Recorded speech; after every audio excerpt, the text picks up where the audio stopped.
morning, family. Good morning. Good morning, family. Good morning. Hallelujah. First, I would like to say that I was trying to figure out what to talk about. And the Holy Spirit, I believe, gave me an opportunity to talk about a tree. Ted, as it relates to different types of trees, where they grow consistently, and we use them for different things. There are trees that provide shade. There are trees that provide fruit. The shade is to protect us from the sun bearing down so that we can actually make it through another day for work or whatever we have to do. There's trees that provide fruit to sustain us, to maintain us, for nourishment, to be able to provide us to make it through another day. There are trees that actually provide, that are just grown specifically to create pulpits, podiums, buildings, whether it be for church, whether it be for school education, or whether it be just for protection. Uncle Ted started in the 1960s, almost 60 years now, close to 60 years now, migrated to California. Then came my father, Henley, then came Uncle Ned. Not necessarily in this order, but Uncle Rex, Eddie Bond, and niece. He didn't stop there. He also, there was also Aunt Dot's family, Uncle Punchy, Uncle Ben, Lo, Uncle Freddie, Uncle Bobby, Uncle Elmo.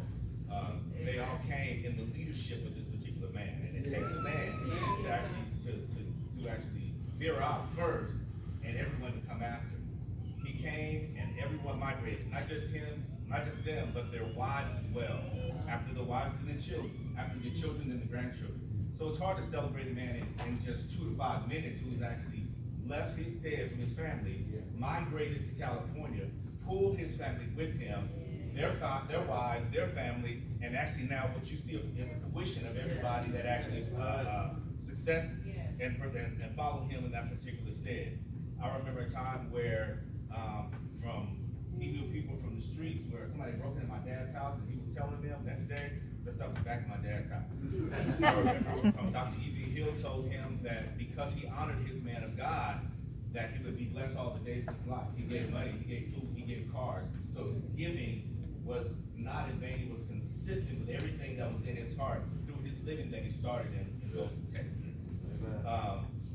I think the greatest thing that I would have to remember about Uncle Ted was the Henley family in California and in Texas. When we got together, he made sure that we all got together in solitude, in consistency, in commitment, illuminating and understanding what family is all about. Yeah.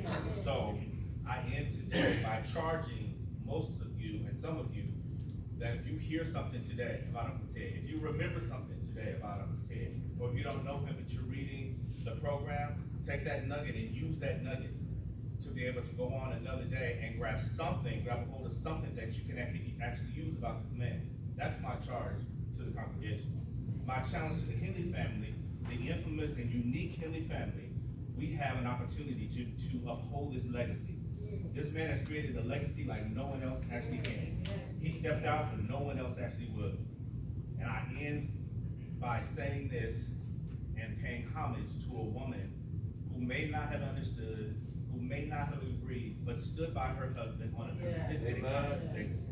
And he would always say 3 things every single time when she's trying to figure out, why are you giving this away? Why are you doing this? Why are these people coming? I don't understand. He would always say, God will provide. Amen. So with that ending, like Uncle Kenneth said, let's give the family time.